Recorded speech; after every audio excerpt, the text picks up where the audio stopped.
Coming up next is a CEO's address. I would like to invite Ravinder Takkar, MD and CEO, Vodafone Idea Limited, for this session on transforming from Telco to Techco for fast-tracking Digital India. Over to you, Mr. Takkar.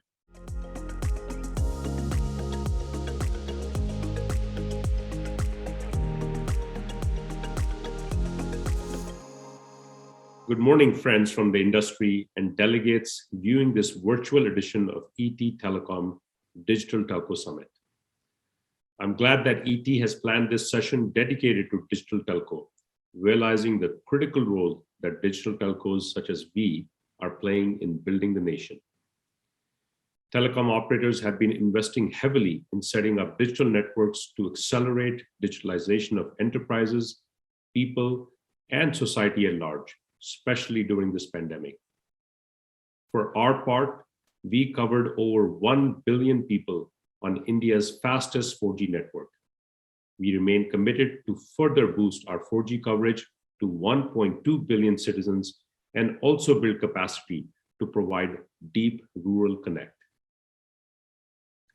Even with digitalization drive over the last few years, we are still a country with less than 60% penetration of smartphones.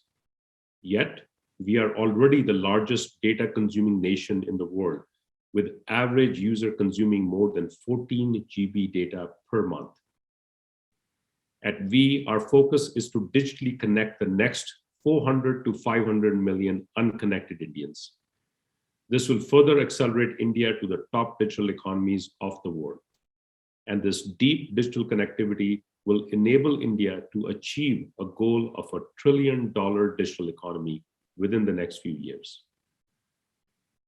As millions get more digitally connected and consumer needs evolve, we need compelling offerings to bring value and convenience to customers.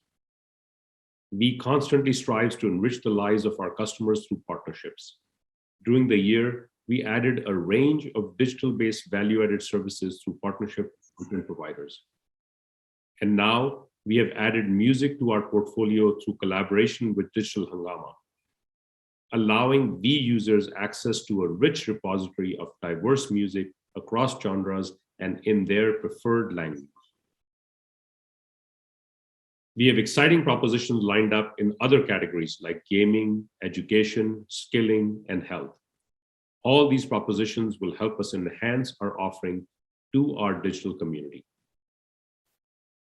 Vi continues to focus on our platform capabilities to offer deep integration with our partners for a differentiated experience to our customers, create monetization opportunities for partners, and truly become an integrated digital service provider.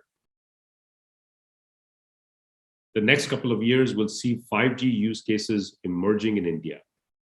Vi's focus on taking India ahead on the digital curve led us to become the first telco in the country to develop a wide range of 5G use cases for smart cities, smart infrastructure, smart auto, smart sports training, remote healthcare, connected schools, drone surveillance, gaming, and many others.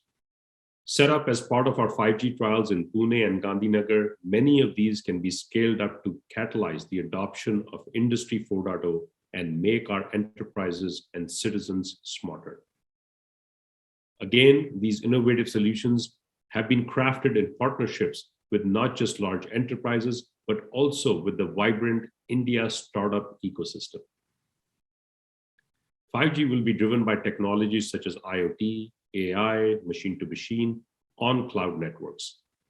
We are prepared for this in the new India.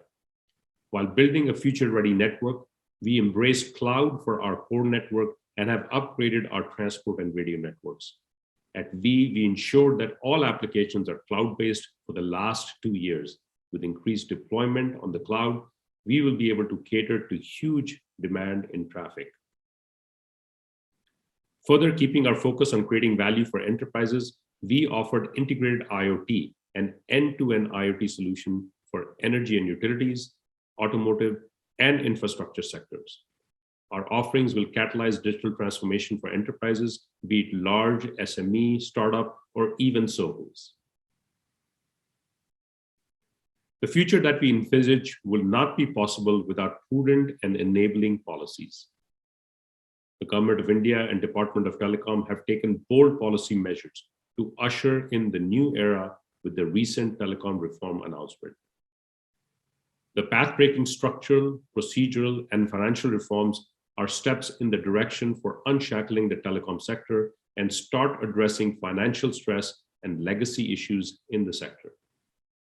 They are aimed at promoting ease of doing business and enabling smooth business operations with faster delivery of services to customers.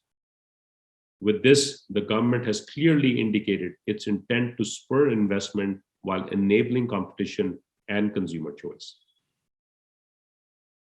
The data-driven society in India needs to be built on high-speed networks and ubiquitous connectivity. This will further fuel incredible ideas, innovation, and technologies that help make our life easier, healthier, and smarter, and much more fulfilling. For now, this digital connectivity should be placed at the highest order of priority for policy planning. More importantly, to implement these policies on the ground. To support the digital needs of 1.3 billion Indians and millions of small, medium, and large enterprises, the industry has recommended a few steps as part of Reform 2.0 to achieve economic goals. And just to reiterate, those steps are: first, the heavy burden of old legacy litigation in the sector needs to be urgently reduced. Second, the high level of taxes and levies should be rationalized in line with recommendations of NDCP 2018. Third, as we gear up for 5G, issues related to spectrum availability, significant lower pricing, and easy payment terms need to address on a priority basis. Further access to adequate and cost-efficient spectrum would be critical for making necessary network investments in 5G rollout across the country. And last but not least is the fast-paced fiberization of towers and infrastructure sharing, which needs to be implemented for truly creating digital highways in the country.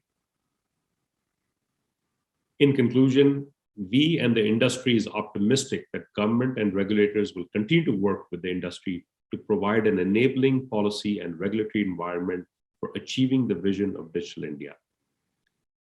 Telecom sector has proved to be the engine of economic growth in the last few years and will continue to propel other sectors of the economy. We will play its dual role in achieving government's vision of Digital India and trillion-dollar digital economy. On that note, I wish ETTelecom a successful event and wish all of you a safe and a prosperous new year of 2022. Thank you very much.